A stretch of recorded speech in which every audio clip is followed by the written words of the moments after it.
Assalamualaikum warahmatullahi wabarakatuh. Perkenalkan, saya Anton Ari Wibowo, SKM MKes dari Dinas Kesehatan Kabupaten Banyumas.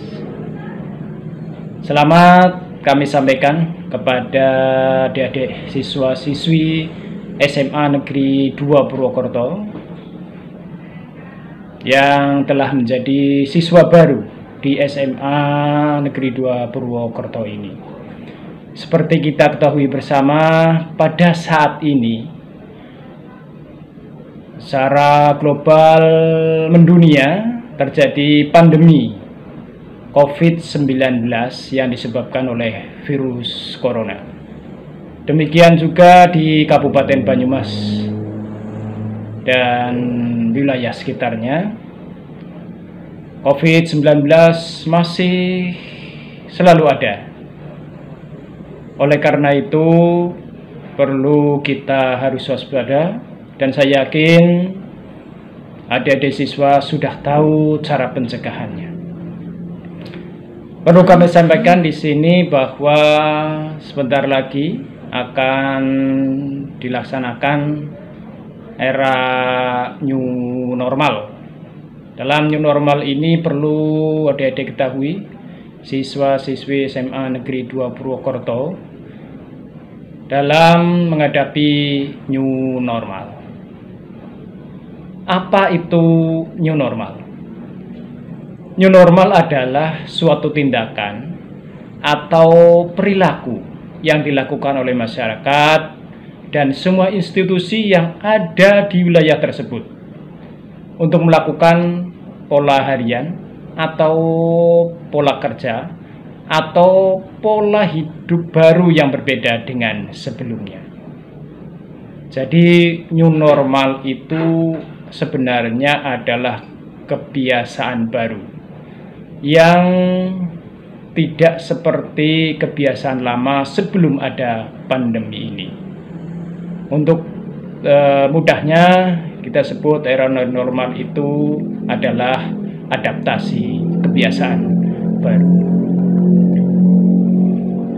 Mengapa perlu dilakukan new normal? Ada 3 alasan penting kenapa pemerintah akan menerapkan new normal ini. Yang pertama adalah bahwa vaksin COVID-19 sampai saat ini belum ditemukan. Yang kedua adalah virus corona akan selalu ada di muka bumi ini.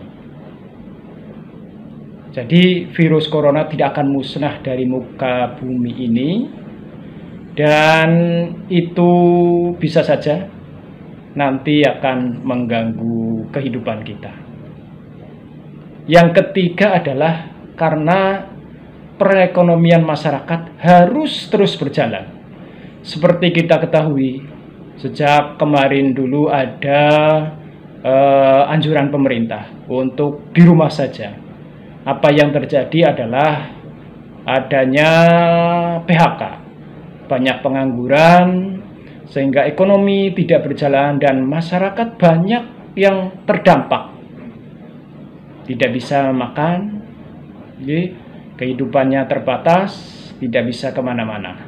Oleh karena itu, perlu perekonomian masyarakat harus terus berjalan. Nah, ini alasan yang ketiga kenapa perlu dilakukan penetapan new normal. Sebenarnya new normal atau adaptasi kebiasaan baru yang harus kita lakukan untuk pencegahan penyebaran COVID-19. Kita sudah tahu persis, dan saya yakin adik-adik SMA sampai saat ini sudah pernah melakukannya. Kebiasaan-kebiasaan yang kemarin dilakukan pada saat era new normal ini harus terus dipertahankan. Hanya tinggal melanjutkan saja. Adapun adaptasi kebiasaan baru yang harus kita terapkan adalah jika sedang flu, di rumah saja. Ya, jadi jika sedang flu di rumah saja. Kemudian ada kebiasaan baru yang lain adalah selalu menyediakan hand sanitizer kemana-mana. Ya, menyediakan hand sanitizer kemana-mana, bisa di kantong, supaya satu saat jika membutuhkan bisa lakukan dengan segera. Yang berikutnya adalah yang sedang kita lakukan, tidak lupa pakai masker. Mudah-mudahan nanti tidak pakai masker ini betul-betul menjadi adaptasi kebiasaan kita yang baru, tidak seperti kebiasaan-kebiasaan lama kita. Karena dengan pakai masker itu bisa untuk mencegah masuknya virus corona, ataupun mencegah juga untuk penyebaran virus corona kepada orang lain. Jadi siapapun yang sehat maupun yang sakit harus memakai masker jika keluar rumah. Kalau tidak mau pakai masker ya di rumah saja begitu, tidak usah kemana-mana. Berikutnya adalah jaga jarak. Ini salah satu adaptasi kebiasaan baru juga yang kadang-kadang sering kita lupakan. Ketika ngobrol berdekat-dekatan, berkerumun dan sebagainya. Apalagi kalau ketemu dengan teman yang lama, yang sudah lama, karena kita libur sekolah, tidak ketemu, ngobrol saja seenaknya, sampai berdekat-dekatan, jaraknya kurang dari 1 meter. Kita anjurkan untuk tetap jaga jarak 1-2 meter. Insya Allah kita akan terlindungi dari penyebaran COVID-19. Karena kita tidak akan pernah tahu siapa yang di dalamnya ada virus. Karena orang yang di dalamnya ada virus juga ada yang sehat-sehat saja tanpa gejala, atau yang kita kenal dengan orang tanpa gejala. Kemudian, nah ini, sering cuci tangan pakai sabun. Mudah-mudahan sering cuci tangan pakai sabun dengan air yang mengalir ini juga menjadi kebiasaan baru. Rasanya tidak puas, tidak mantap, tidak yakin kalau kita tidak cuci tangan, baik sebelum ataupun sudah melakukan kegiatan apapun. Pastikan sudah cuci tangan sebelum menyentuh wajah, yaitu menyentuh mata, hidung, ataupun mulut. Berikutnya adalah kalau kita keluar rumah dalam waktu yang lama, bertemu dengan orang atau di tempat-tempat umum, setibanya di rumah langsung mandi, jangan menyentuh apapun. Jadi ketika masuk rumah, tanggalkan dulu barang-barang yang ada melekat di tubuh kita, misalnya kacamata yang saya pakai, ya, ini, kemudian ada jam tangan atau yang lain yang melekat di tubuh kita, kecuali baju barangkali. Sebelum masuk rumah kita cuci tangan dulu. Baiknya adalah ketika di depan rumah ada tempat cuci tangan dengan air mengalir yang ada sabunnya. Nah, setibanya di rumah langsung mandi sebelum kita ketemu dengan bapak, ibu, adik, atau kakak di rumah. Ganti baju yang bersih. Berikutnya adalah jangan dulu bersalaman. Tidak bersalaman. Hanya cukup hello, hai, atau mungkin bisa ada yang orang dengan menyentuh bagian tangannya, tidak telapak tangan, tapi sini cukup ditempelkan masing-masing, ada yang seperti itu. Silakan, itu bisa dicontoh juga seperti itu ketika kita temu dengan teman atau kerabat, ya, atau yang lain. Tidak usah bersalaman, ya. Ini akan lebih baik di era new normal ini. Berikutnya adalah kalau memungkinkan dan bisa, ya, saya yakin kita lakukan, untuk tidak menggunakan uang fisik ribuan, ratusan, 50 ribuan, baik logam maupun kertas, tapi gunakanlah elektronik, uang elektronik. Ini akan sangat membantu kita dalam mencegah penyebaran COVID-19. Berikutnya adalah jaga jarak jika di kendaraan umum. Ya, di kendaraan umum. Ini tempat yang rawan, menurut kami tempat umum yang rawan untuk bisa saja terjadi penyebaran COVID-19. Jadi jaga jarak ketika mau diangkut, di bus dan tempat yang lain kendaraan umum atau di stasiun kereta. Yang berikutnya adalah balita dan lansia di rumah saja. Jangan membawa adiknya yang balita keluar rumah, kemudian ke pasar, ke toko, atau ke tempat lain yang banyak orang. Dan padahal balita ini adalah daya tahan tubuhnya masih kurang stabil atau punya resiko. Demikian juga dengan para orang tua, mbah-mbah kita, kakek nenek kita. Biarkan mbah-mbah kita ini di rumah saja dulu. Ya, biar kita yang bekerja, kita yang mencari nafkah, kemudian atau kita yang menyediakan kebutuhan orang tua daripada harus keluar rumah. Nah, pada saat pandemi ataupun menghadapi era new normal ini sudah diterbitkan banyak sekali protokol-protokol kesehatan. Jadi protokol kesehatan itu tata cara bagaimana kita melaksanakan sesuatu hal yang sehat yang bisa pencegahan penyebaran COVID-19. Sudah banyak kita lakukan pemerintah, antara lain adalah protokol bagaimana penyelenggaraan ibadah, baik itu ibadah sholat Jumat bagi umat Islam ya, ataupun kebaktian di gereja untuk Nasrani.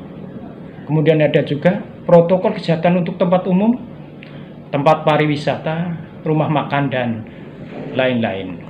Nah, protokol-protokol kesehatan yang ditetapkan oleh pemerintah itu semua adalah mempunyai prinsip seperti yang saya sampaikan tadi terkait dengan adaptasi kebiasaan baru. Pasti di dalamnya ada jaga jarak, tidak bersalaman, begitu. Kemudian sering cuci tangan pakai sabun. Seperti kalau kita mau beribadah, kita juga harus, umat muslim, kita harus membawa peralatan sholat dari rumah sendiri-sendiri. Kemudian ada jaga jarak, kalau dulu softnya itu berdekatan, sekarang sudah diatur minimal 1 meter. Nah, termasuk kebiasaan-kebiasaan orang baru ya, di pasar misalnya, di pertokoan, di rumah makan, dan lain sebagainya. Prinsipnya adalah cuci tangan, jaga jarak, kemudian cuci tangan, jaga jarak, kemudian pakai masker. Itu jangan lupa di era new normal nanti kita harus disiplin melakukan protokol kesehatan seperti apa yang kami sampaikan. Demikian adik-adik siswa SMA Negeri 2 Purwokerto, mudah-mudahan ini bermanfaat untuk diri kami dan untuk adik-adik semua.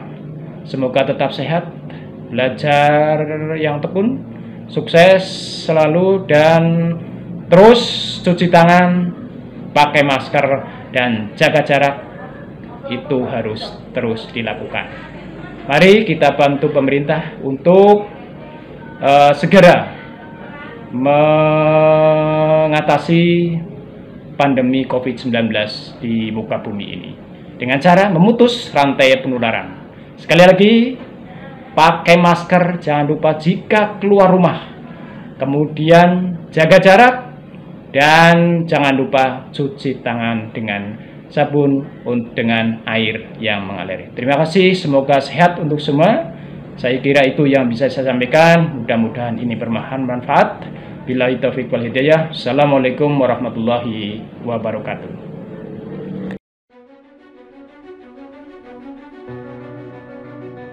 Nggak kerasa kegiatan bekerja dan belajar dari rumah udah mau berjalan sebulan. Mungkin sebagian besar dari kita saking bosennya sampai udah bingung mau rebahan gaya apa lagi. Tapi nyatanya masih banyak orang di luar sana yang bergantung sama pendapatan langsung dan tetap harus berangkat kerja. Terus kalau kita beraktivitas di luar selagi pandemi ini, risikonya akan sebesar apa yang akan kita hadapin? Dan sebenarnya seberapa perlu sih kita pakai masker? Singkatnya, risikonya itu besar. Dan kita semua perlu banget pakai masker tiap keluar dari rumah. Corona itu tiap nginfeksi orang nggak langsung bikin dia sakit dan nunjukin gejala. Bisa aja ada orang positif corona yang belum terdeteksi dan nggak pakai masker dan dia nularin kamu di jalan. Atau justru bisa aja kamu yang udah positif tapi belum terdeteksi dan nularin banyak orang di sekitar kamu. Ditambah lagi jumlah tes deteksi corona kita saat ini belum maksimal, yang berarti mungkin ada banyak banget orang positif corona di seantero Indonesia yang belum terdeteksi. Oke, tunggu, tapi apakah benar pakai masker bisa nyegah penyebaran virus ini semua? Ya, walaupun gak 100% efektif, tapi masker bisa banget ngebantu neken penyebarannya. Saking kecilnya ukuran virus corona, sebenarnya masker emang gak bisa ngelindungin kita dari orang yang sakit. Tapi, perlu diingat, gunanya masker adalah ngelindungin orang lain dari diri kita yang mungkin sebenarnya udah sakit. Soalnya, virus corona itu nyebar lewat percikan air liur, dan masker ngebantu banget untuk ngehalangin mereka. Tapi, tunggu dulu, bukannya sekarang stok masker udah tipis banget dan penggunaannya juga dikhususin buat cuma para tenaga medis? Ya, itu benar. Makanya, buat orang biasa kayak kita, masker kain yang reusable bisa jadi jawabannya. Tapi layaknya ujian sekolah yang kalau isinya ngasal bisa nggak naik kelas, masker kain penahan corona ini pun kalau bikin yang ngasal malah nggak guna. Makanya, pertama-tama, kita mesti tahu dulu bahan apa aja yang bisa nahan partikel-partikel sekecil virus corona, dan sebisa apa mereka nahannya. Terus yang kedua, kita juga mesti pertimbangin kenyamanan bernafas kalau pakai masker berbahan kain. Karena percuma aja kalau pakai masker justru bikin kita susah napas. Dan dari dua pertimbangan itu, para ahli nyimpulin kalau masker kain yang paling oke adalah dari gabungan bahan sarung bantal dan kaos 100% katun. Kemudian yang perlu diperhatiin selanjutnya adalah cara makainya, biar bisa efektif.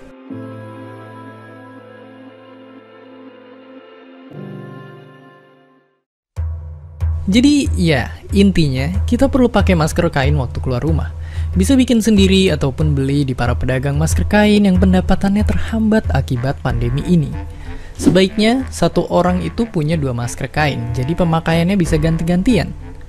Dan kalau masih bingung, beginilah cara nyimpen masker biar bisa dipakai ulang. Disimpan di dalam plastik yang bersih, biar sewaktu nggak dipakai pun nggak ada kuman bandel yang nempel. Virus corona yang merebak tiba-tiba udah ngagetin satu dunia. Kalau nggak hati-hati, semua bisa jadi korban. Tujuan kita satu, ngelindungin satu sama lain. Sekaranglah waktunya kita gerak bersama.